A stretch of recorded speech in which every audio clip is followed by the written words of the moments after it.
Tonight on the program, the road to the general election this February. Then what's behind the opinion polls and how do we make sense of these numbers? And we explore miniature art in Thailand's Sukhothai province.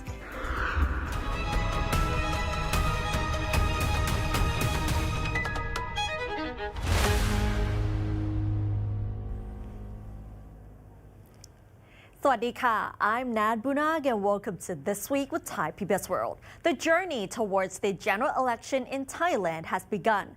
Political parties have already started campaigning across the country seeking support. Let's take a look at what these parties have been up to over the past week. We begin with the Pheu Thai Party. Its leader, Julaphan Amornvivat, visited Bangkok's Charoen Krung area to rally support for their Bangkok constituency MPs. They were seen greeting people and market vendors along their way, most of whom appear to be strong supporters of de facto leader Thaksin Shinawatra. Julaphan said that he sees a good opportunity to become the winning party, despite having to compete against their biggest rivals, such as the Democrats and the People's Party. เพราะฉะนั้นเนี่ยผมมีความเชื่อมั่นว่าจากการด้วยการทำงานที่จะมีต่อไปเนี่ยนะครับโอกาสที่เราจะนำเป็นอันดับหนึ่งไม่ใช่เรื่องยากนะครับครั้งที่แล้วเนี่ยคนก็เห็นนะครับการเลือกตั้งครั้งก่อนเนี่ยนะครับพรรคเราก็เป็นตัวเต็งนะครับแต่สุดท้ายก็มีการพลิกแซงโค้งช่วงสุดท้ายอย่าไปคิดว่าประชาชนเป็นของตายนะครับอย่าไปคิดว่าประชาชนเนี่ยมีความแน่นอนนะครับเขามีโอกาสและมีสิทธิ์ในการตัดสินใจซึ่งเป็นเอกสิทธิ์ของแต่ละบุคคลนะครับเพราะฉะนั้นการทำงานอย่างหนักเท่านั้นจึงจะสามารถพิสูจน์ให้กับพี่น้องประชาชนได้ถึงความตั้งใจและแนวนโยบายของเรานะครับ Pheu Thai also held rallies in the northeastern region, particularly in Roi Et, Kalasin and Khon Kaen, which used to be the main stronghold of the party. They also held another large rally in Bangkok's Lan Khon Mueang on Thursday evening. Meanwhile, the Democrat Party visited Bangkok's Charoen Krung area as well, seeking support for their Bangkok constituency MP candidates. Democrat Party leader Aphisit Vechachiwa told reporters that he is familiar and deeply connected with the local communities, as he was once a constituency MP representing Bang Khaw Lam and Yanawa districts. ผมว่าประชาชนผมอยากให้ประชาชนเลือกสิ่งที่ดีที่สุดสำหรับประเทศนะครับนั่นคือเจตนารมณ์ที่แสดงออกผ่านการเลือกตั้งนะครับถ้าไปกังวลเรื่องนั้นเรื่องนี้เราก็วนเวียนเหมือนกับที่ผ่านมาครับสุดท้ายเราอาจจะสะใจชั่วคราวดีใจชั่วคราวแต่สิ่งที่เกิดขึ้นกับประเทศก็ไม่ได้ทำให้ทุกสิ่งทุกอย่างมันดีขึ้น The People's Party visited Pathum Thani, Rayong, and Nakhon Ratchasima provinces to raise support for their candidates. He also tried to convince people to vote for his party and to give them a chance to form a government. ก็หลายๆครั้งที่ผ่านมานะครับถึงแม้พ่อแม่พี่น้องนะครับจะมอบความไว้วางใจให้กับพรรคก้าวไกลมาเป็นอันดับหนึ่งแต่เรายังไม่มีโอกาสได้เป็นรัฐบาลเนื่องจากมีเสียงของสวอยู่นะครับครั้งนี้ไม่มีแล้วสวสิ้นสภาพแล้วนะครับไม่มีสิทธิ์ในการเลือกนายกแล้ว Meanwhile, Phumjai Thai Party member Ekanath Prampan has helped constituency MP candidates to raise support in the upcoming general elections in Bangkok. He also took this opportunity to deny that the party had formed its cabinet in advance. ยังไม่ถึงวันที่ 8 กุมภาพันธ์ใครจะมาตั้งรัฐบาลเบื้องหน้าแทนได้เราเพียงแต่ประกาศเป็นนโยบายหาเสียงเปิดเผยนะครับโปร่งใสว่าถ้าเลือกพรรคภูมิใจไทยแล้วเลือกสสของพรรคภูมิใจไทยนอกจากจะไปยกมือให้ท่านอนุทินเป็นนายกรัฐมนตรีแล้วเรามีนโยบาย1 2 3 4แล้วเราจะมีคนเข้ามาช่วยผลักดันขับเคลื่อนนโยบายก็เพียงแต่ทำเท่านี้เท่านั้นเองที่เหลือมันก็ต้องไปตัดสินกันที่คูหาลงไป While Prime Minister Anutin Charnvirakul has barely appeared in election campaigns or debates this time around, it is reported that other core members of the party, such as Foreign Minister Sihasak Phongketkaew, Finance Minister Ekniti Nitithampraphat, and Commerce Minister Suphaji Suthampan will be campaigning this weekend. The competition is fierce. A total of 52 parties are in the race, but most eyes are on the larger parties. And these are the main prime ministerial candidates that the Thai media have been keeping an eye on. We have to keep in mind, though, that any party can nominate up to 3 candidates, but we will focus only on the main ones. Let's begin with the Phumjai Thai Party, which has nominated the current Prime Minister as well as its party leader Anutin Charnvirakul for the top seat. Moving on to the Pheu Thai Party, which has seen 2 of its Prime Ministers ousted by the Charter Court in just 2 years, has nominated Yochanan Wongsavat, a nephew of former Prime Minister Thaksin Shinawatra, as their Prime Ministerial candidate.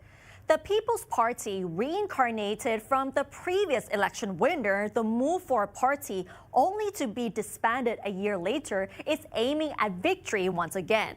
One of their main prime ministerial candidates is their party leader, Nattapong Rirengpanyawut. We also cannot forget the Democrat Party, which has nominated former Prime Minister and returning party leader Aphisit Wechashiwa to compete in the general elections. The party itself has been through a series of internal conflicts, scandals, and failures to win enough seats in the previous election. So winning this would be a huge turning point for the Democrat Party. And when we look at their popularity, we obviously have to look at the opinion polls. But keep in mind, though, that this does not reflect the outcome of the general election taking place on February 8th. People's Party leader Nattapong Rirengpanyawut emerged as the favorite prime ministerial candidate, followed by the Pheu Thai Party candidate Yochanan Wongsavat. Phumjai Thai Party leader and current caretaker Prime Minister Anutin Charnvirakul and Democrat Party leader and former Prime Minister Aphisit Wechashiwa. Despite the choices they may have, there are also respondents who said that they have no one in mind. But when it comes to their favorite parties, the People's Party actually topped the list. Pheu Thai came second, followed by Phumjai Thai Party and the Democrat Party. And when talking about politics, many people expect changes to the policies, and that would play a significant role in improving their livelihoods. On policy priorities, the most urgent issue for the next Prime Minister to address is the economy and the cost of living. And this is followed by the corruption issues as well as constitutional amendments. There are also other concerns that they have raised, and that includes border tensions, education, basic infrastructure, as well as tackling natural disasters. And now let's have a brief look at what these parties have to offer the voters. The People's Party pledges to amend the Constitution, decentralize the government, as well as to improve the whole welfare system from newborns to the elderly. What's very interesting, though, is that their pledges to amend the lèse majesté law, which was one of their election platforms in the previous election, has already been dropped. As for the Pheu Thai Party, most of their pledges actually continue from what they have done in the past. And these include the 10,000 baht cash handouts, the 20 baht flat fare on SkyTrains, as well as the 30 baht healthcare scheme. Similarly, the Phumjai Thai Party will focus on easing the financial burden for the people, as well as reducing the cost of living. One such includes the co-payment schemes and debt moratoria. Meanwhile, the Democrat Party's main focus is to set people free from poverty by addressing the cost of living issues as well as improving the quality of life for all citizens. So this is simply an overview of what these parties are proposing, and in the following weeks, we will analyze some of these policies in more detail. As to which party or candidate is becoming popular, we often look to the polls. But have you ever wondered what's behind these opinion polls? How do we make sense of these numbers? And do they really reflect the people's sentiment towards Thai politics? I had a chance to talk to a political data scientist to find out. The general election is approaching. Opinion polls can indicate the popularity of candidates and the policies that voters like or want. Have you ever wondered, though, what's behind the opinion polls and how do we really make sense of these numbers? Recently, Thai PBS launched a tracking poll in collaboration with Pathum University to gather people's opinions in real time. Data scientist Dr. Thanti Sukhchodrat, the director of the Pathum University D-Vote Polling Center, explains the methodology behind it. He reveals that the center uses real academic fundamentals in conducting opinion polls while also adopting new methods such as data mining techniques, which he says can offer deeper insights to ensure accuracy of the results. The most important aspect is not about how large the sample size, but it's how to collect data that truly reflects the Thai population. For example, the Thai population have like a different generation, different age range, or different location. We really need to get the sample for each of the age, generation, or the location reflect the true distribution of the population in the sample. That's it. And also, as we use technology, online technology, right, we can create something like real-time polling. It will be different from offline polling. According to its recent tracking poll, the most urgent policies to be addressed are the sluggish economy and the rising cost of living, followed by combating corruption and constitutional amendments. This indicates that these issues remain persistent problems and voters want to see change. Regardless of the outcome, Dr. Thanti found that the results show one common theme: hope, which he says is a positive sign for the upcoming elections. About 39% of the sample that we got saying that really hope that this election will make Thailand better. Right? And it's good. When I see the result, I found, yes, this is what we need to have in our country. We need to have hope. We need to not, keep make it better and better, right? And also the second thought is still reflect the same thing. 29% said that no matter what happened, no matter hard it's gonna be coming, I will go to election.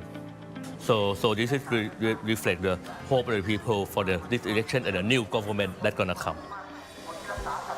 In a way, the data collection in opinion polls can help policymakers analyze the pain points as well as develop solutions to persistent problems. This, he says, would be helpful for the government in outlining a policy plan.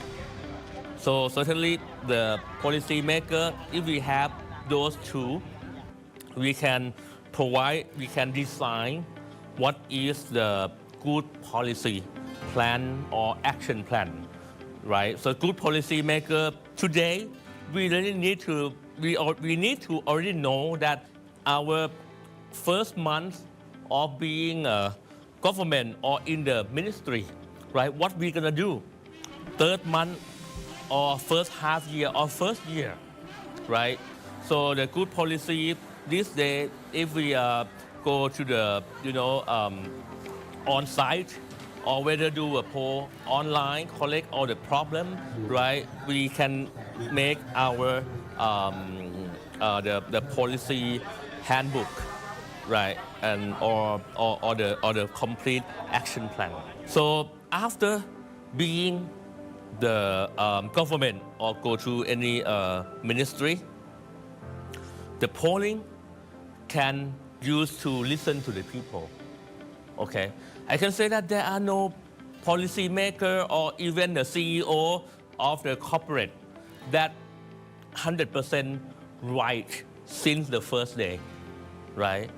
This time, the real-time data, the big data, one of the reasons that the big data come big because we have a technology to have a real-time monitoring or the real-time KPI that we can measure through sensor or question. So after working as a government or the minister, need to continuously listen to the people.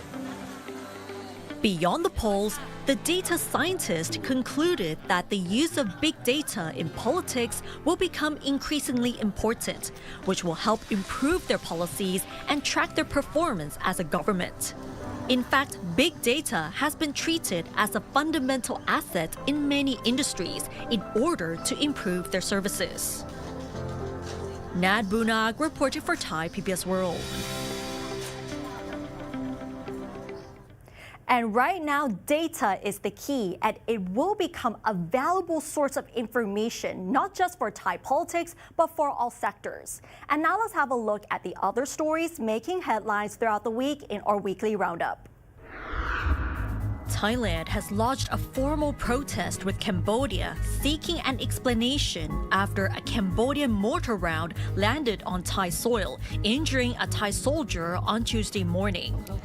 Thailand's Foreign Minister Sihasak Phongketkaew told the media that Thailand has demanded that Cambodia take responsibility, specifically by issuing an apology for the incident.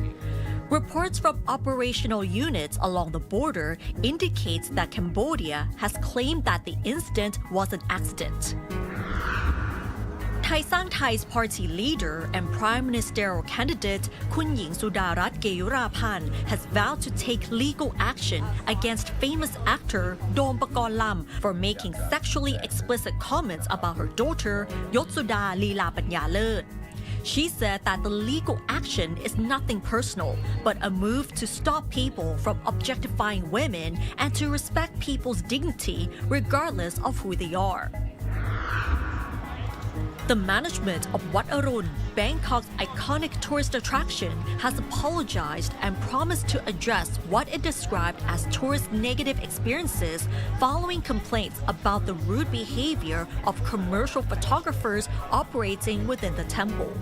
The temple issued the statement after a Thai netizen complained on social media that he had witnessed local photographers repeatedly chasing tourists, particularly foreign visitors, away from popular photo spots. Moving on to lighter stories, the belief that good things come in small packages is still relevant today because we're about to explore how miniature art is created in Thailand's Sukhothai province. Our reporter Warisara Sahan discovers what's behind the craftsmanship.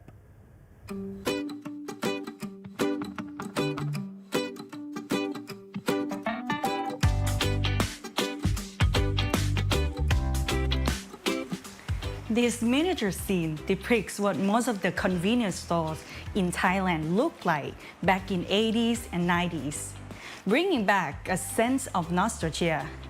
Today, I'm meeting a curator couple who built all of this from scratch. Many of the details here are inspired by their early years, moments that are now only exist in memories. A miniature is a small-scale version of something.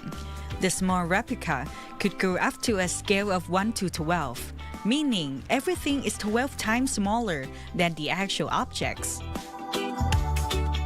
Miniature arts in Thailand remains a niche hobby within certain communities rather than a mass-market mainstream trend like other model figures.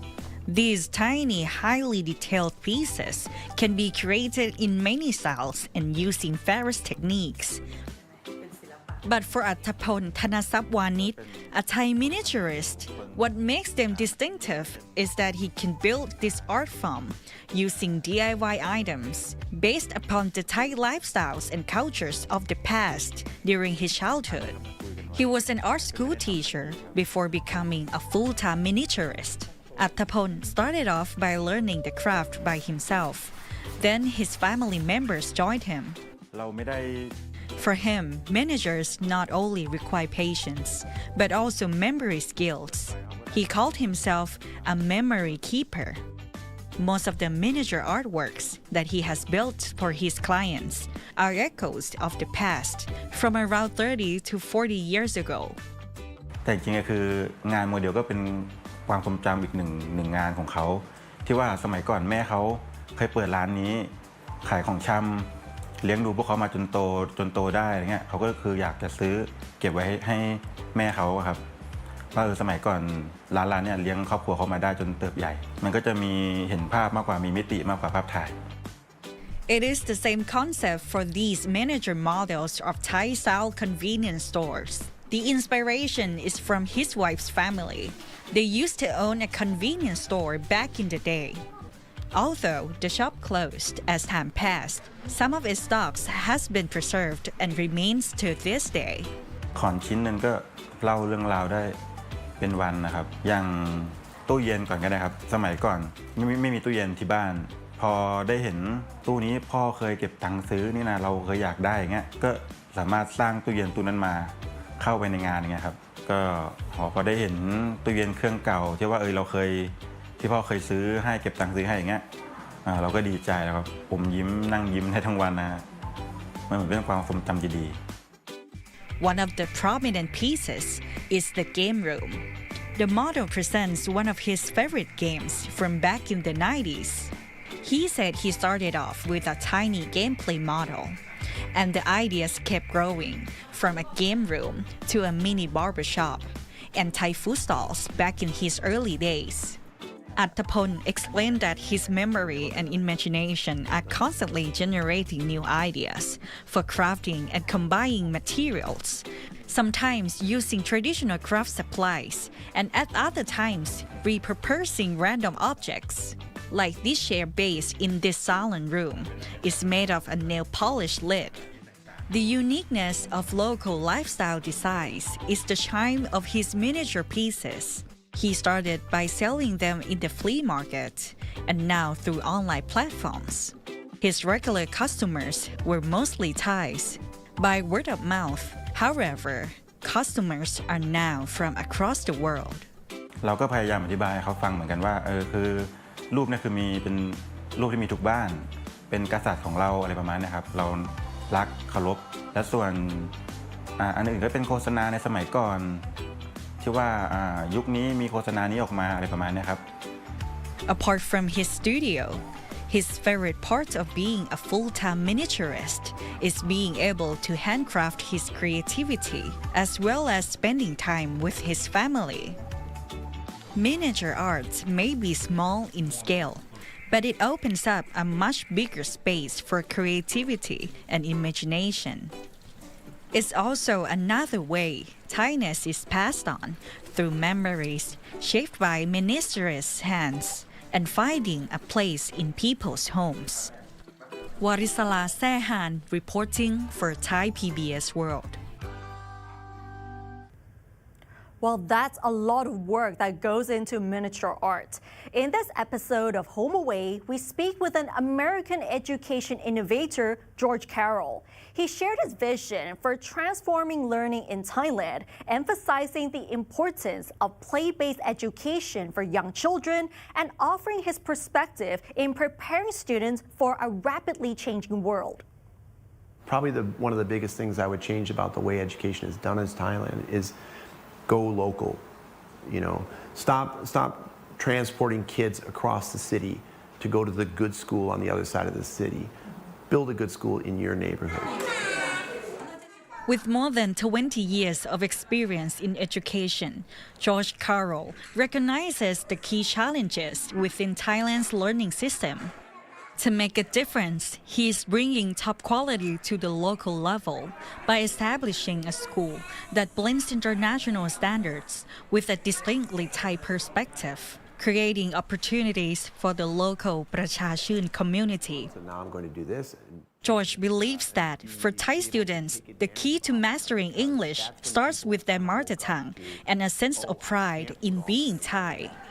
And if you want to have a confident English speaker, they need to be a confident Thai person. So you have to be proud of your own self, because communication is all about taking what's inside and expressing it to others. And if you're not proud of what's inside, then you're not going to want to express it to other people. You're always going to feel a little bit shy and insecure about what you have to say, so you'll keep it to yourself. When they're in a study group in a foreign university, they won't contribute because they feel shy and they don't know how to get that out, because they're worried about their accent or they're worried about what they're going to have to say. Well, no one else cares. Outside of Thailand, nobody cares about that stuff. What they care about is what's inside of you. Do you have something valuable inside of you to communicate and share with us? That's what they care about. It's the quality of your speech, not your perfect accent or something. It's what you have to say. So I've met people with perfect accents who aren't interesting. What I want to know is, like, what do you have to share? Like, tell me about you. And that then makes you more interesting. In addition to developing his own phonics program, he has also invented a unique approach to play-based learning, which skillfully blends pragmatism with a sense of moderation, called the Karo method. So we have play-based learning, but we also have sitting down and doing a workbook and worksheet. We have both. So we're not all in on that. We do say we're guided play-based learning. That's what we do. And we're very, very good at that. But it's not the only thing that we do. Children learn through play. That is what's natural for them. So we don't have this expectation that very young children are going to sit still for 6 hours. That's not reasonable. They shouldn't be sitting still. They should be moving around. They should be active, exploring. If they're just sitting there being very passive and quiet and waiting for the answer to come to them, that's not how you build an explorer, somebody who's going to go out there and innovate and be creative and go find solutions to tomorrow's problems. You're not going to find that kid if you're just forcing them to close in and be still. You got to let them go out there, make mistakes, break things, go do stuff, like learn and through those failures and overcome those failures and learn to have confidence in themselves. Even if I fail, I'm still going to succeed eventually. That's what you need for tomorrow. To develop critical thinking skills and prepare children for the real world, Josh believes that the traditional Thai classroom, where teachers have always been at the center, must change. For many in the older generation of educators, however, shifting to a student-centered approach feels like a challenge to their authority, especially when faced with questions they can't answer. They lose face when they don't know the answer. And they are uncomfortable with coming in with lessons that are not like, I'm just going to present information on a whiteboard, kids are going to copy it down, memorize the answers, and then they're going to get it tested on how well they memorize the answers. But that's not real life. In real life, you don't have the answers given to you. When you go to work, your boss doesn't hand you a worksheet and say, fill this out for me. You have to solve problems on your own. So you need practice doing that.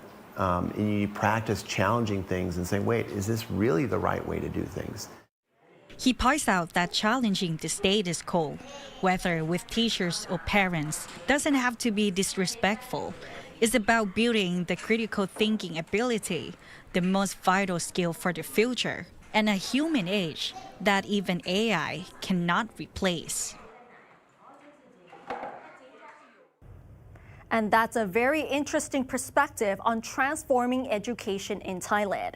And that's all for this edition of This Week with Thai PBS World. Join us every Friday at 10 p.m. only on Thai PBS. You can also follow us on social media and our website, thaipbsworld.com, for all the latest stories and analyses about Thailand. Thanks for watching, and we'll see you next week. สวัสดีค่ะ